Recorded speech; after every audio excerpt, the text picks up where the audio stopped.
It's an important game for Pakistan. Of course, Pakistan is playing Bangladesh. Well, important game. They can't qualify, but they can qualify. One second. They can qualify. It's improbable. It's not impossible. No. Just explain. I'll explain it. I'll explain it. I'll listen. Okay, I'll explain. I've got it. I've got it down pat. First, you got to win the toss, right? Sarfaraz, win the toss. Bat first. All right, Sarfaraz, you can hear me. Don't choose bowling. Bat first. If you choose bowling, you're out. You're out. You can't do anything to the net run rate. It's dead and buried. So, bat first. Score 350. If you score 350, tell your bowlers to get Bangladesh out for less than 40.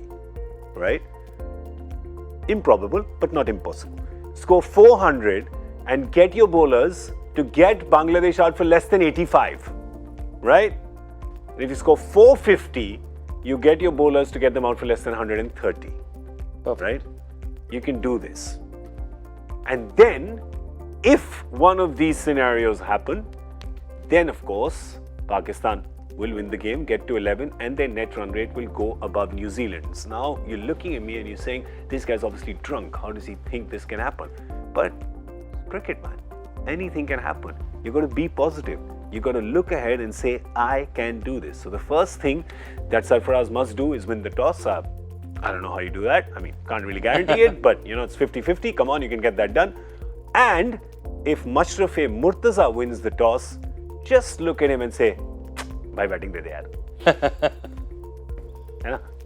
There was a bright chance if this equation was reversed completely. Yeah. And Sarfaraz had to bowl first to create any kind of chance.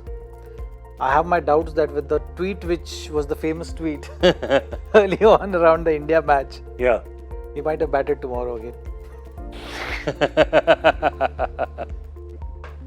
No, but in this tournament, post that match, he has just decided that he's going to bat first. It doesn't matter what the scenario and situation is, how bad or good wicket is to bat. He was going to bat because he's realized he had his lesson that put runs on board and then your bowlers are going to come into play. Listen to the Prime Minister. It was always going to be difficult, and that's how the whole turnaround happened. You actually look at that scenario as well. After the India game, they were looking at 5 matches and 3 points only from those 5 matches, right? With one being abandoned. Yep.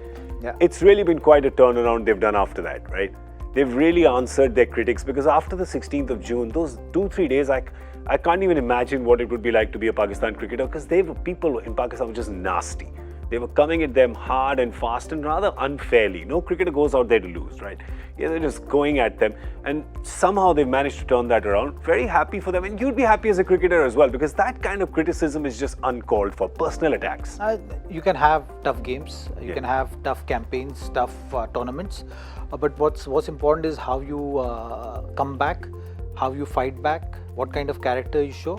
And I think Pakistan team had showed enough character to come back from that kind of criticism and torture. You can actually say torture because you expect your fans to back you all the time, even and especially through the tough time. You want to have your fans to have that belief. I mean, that's why you're fans, right? Like you're backing the team because you believe in the team and you know that they have the potential to win matches and they're trying their best to do so. So that is something to respond for any cricketer. I think as an individual or as a team, the best way to silence your critics is go out there, perform well, win some matches, get runs if you're a batsman, get wickets if you're a bowler, and everything falls into place. Yeah. Because that if that integrity shouldn't be doubted is what I feel. So Pakistan team did that. I think Pakistan team for them the best possible scenario was to get to that 11 points. Yes, net run rate if they had worked upon had opportunities, but Neesham batted really well to get New Zealand to that kind of platform. Yeah. And they couldn't really close that game.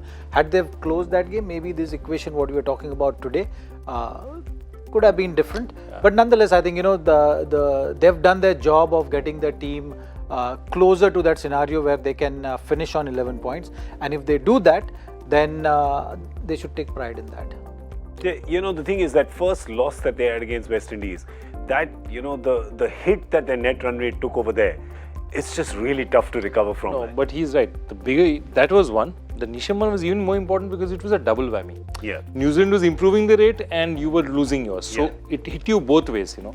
That innings basically hit you from both sides. Yeah, well, so that's the story for Pakistan. Let's have a look at their teams, a quick look at both their teams and see if they'd like to make any changes. Here's the Pakistan team.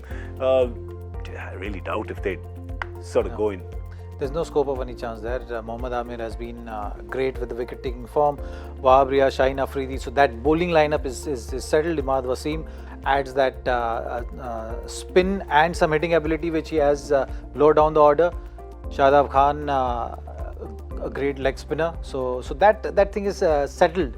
Haris Sohail has been the inspiration for this Pakistan team after his comeback. You know, things have been really good, and the top three has been consistent and showing intent in the last 3 matches. So I think, you know, that's playing 11 was set. I think the last 3 matches, that's why they could win those matches. They got everything going.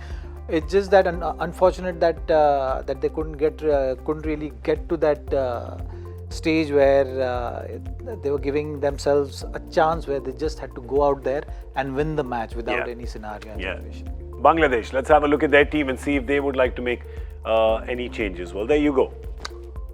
Again, I mean, if Mahmudullah's fit, he'll walk in. That's for sure. Fair. But if Mahmudullah's not fit, then I think these guys have also done a phenomenal job with this team as well. And, you know, look, the only weak link there as a player is Mashrafe Murtaza, but his capacity as a leader is so much, you can't drop him, you can't take him away from there. Mashrafe Murtaza is actually, because he's not finishing any of his spells, he's bowling 5 overs, 6 overs, they're having to hide him there, they're having to hide him in the field, but he is the cement that keeps it together, you know, so they'll just have to go with him. Well, you can also make your team for tomorrow. You can also compete. Some strong players on both sides. Take your pick. Your My 11 Circle app. I'm sure you've downloaded it. Just choose the game that's happening tomorrow, which is Pakistan and Bangladesh. Make your team, beat Dada, and win 5 times more cash.